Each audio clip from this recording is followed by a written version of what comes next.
Hello everyone, welcome back to another English learning session. In our previous video, we already learned about sentence structures, verbs and tenses. So today, we are going one step ahead and learning something very important in English grammar, that is active voice and passive voice. So what is active voice? Most of the sentences we have used in English, like she sings a song, I write a letter, they played cricket, are all in active voice. Why it is called active voice? Because the person who does the action comes first in the sentence. Let's think. In she sings a song, who is doing the action of singing?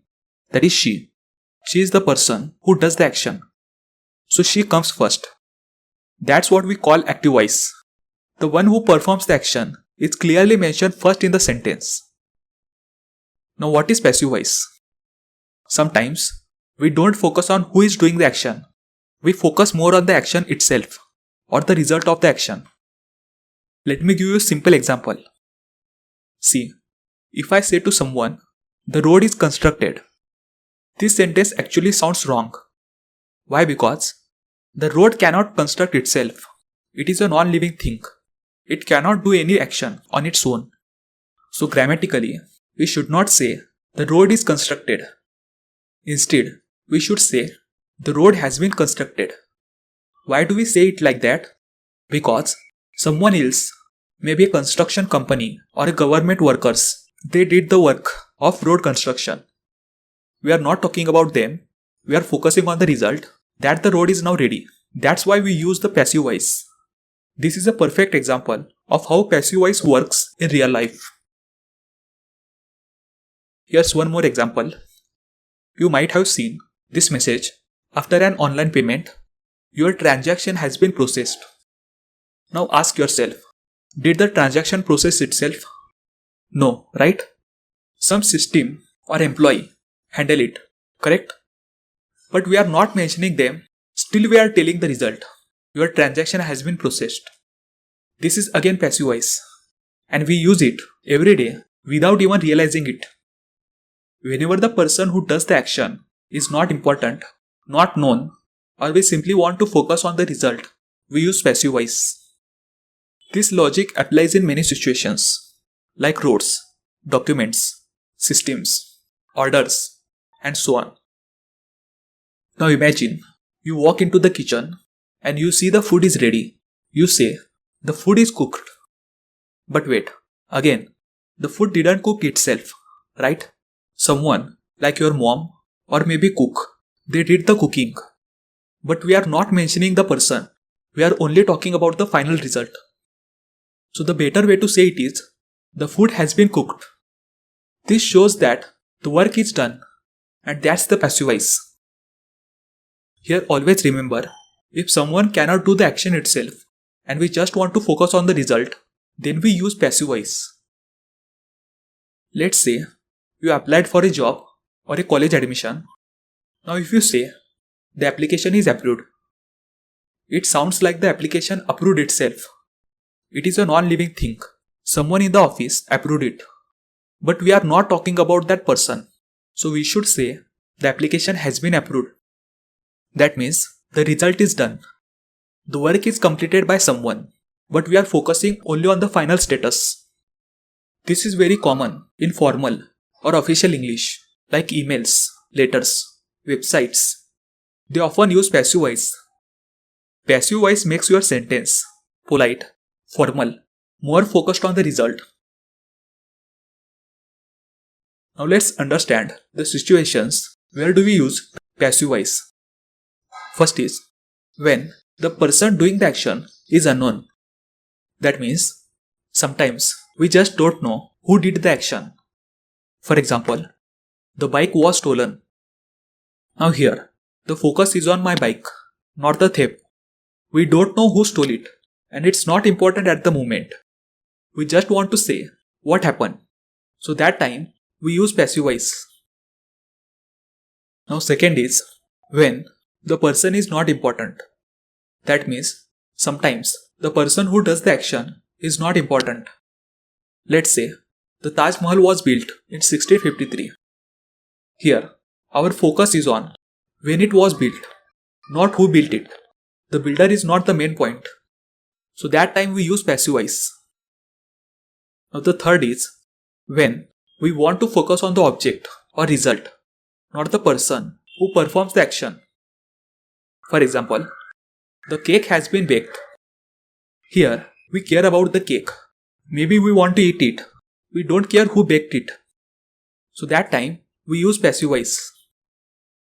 Now the fourth one is passive voice is commonly used in scientific writing or formal writing.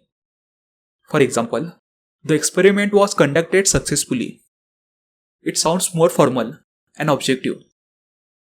Now that we know where we use it, let's understand how to use it. The general structure of passive voice is object plus form of to be plus third form of verb plus by plus person. Let me show you with an example. The teacher taught the lesson. This sentence is of active voice. So its passive voice sentence will be the lesson was taught by the teacher. Let's break it down.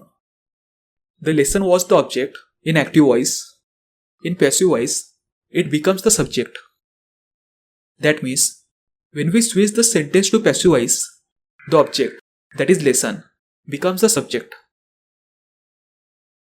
Now here, our active voice sentence is in the simple past tense. So when we switch this sentence into passive voice, we need the past tense form of to be, which is was. In passive voice, we always use the third form of verb. So we use taught, which is the third form of verb, teach. In passive voice, the person who does the action is not always necessary. So by the teacher, that part is optional. We can add it if we want to show who did the action. Now we will understand how do we convert active voice sentence into passive voice sentence. Let's do it step by step using an example. So here the active voice sentence is she sings a song. So here first step is to identify the object.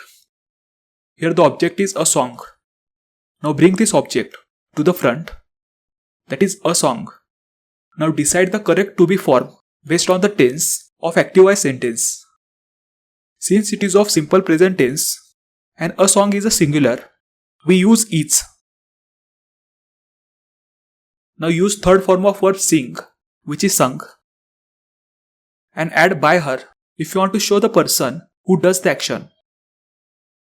So the final passive sentence is a song is sung by her. Now let's look at the passive voice in different tenses. First is simple present tense. Let's take the sentence. He writes a letter. This is in active voice. Now to change it into passive voice, we first bring the object, a letter, to the front. Then, since this sentence is in simple present tense and a letter is a singular, we use is. Now here we use the third form of verb write, which is written. So the passive voice becomes a letter is written by him.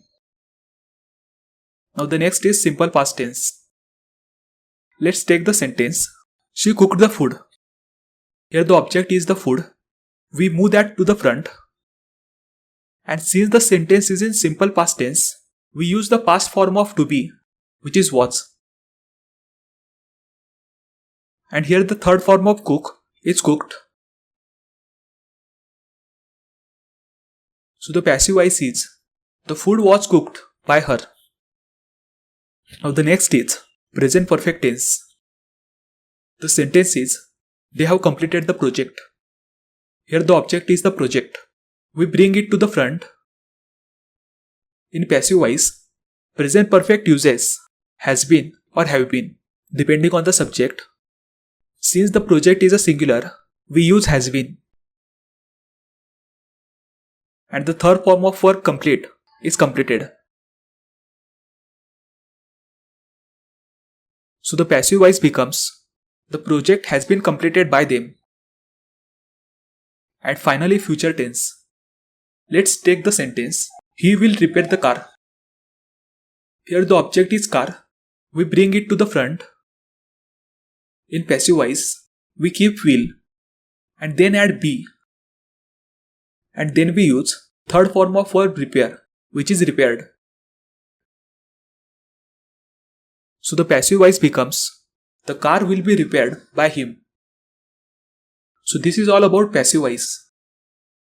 If you like this video, please like, share and subscribe to our channel. Thank you for watching and keep learning.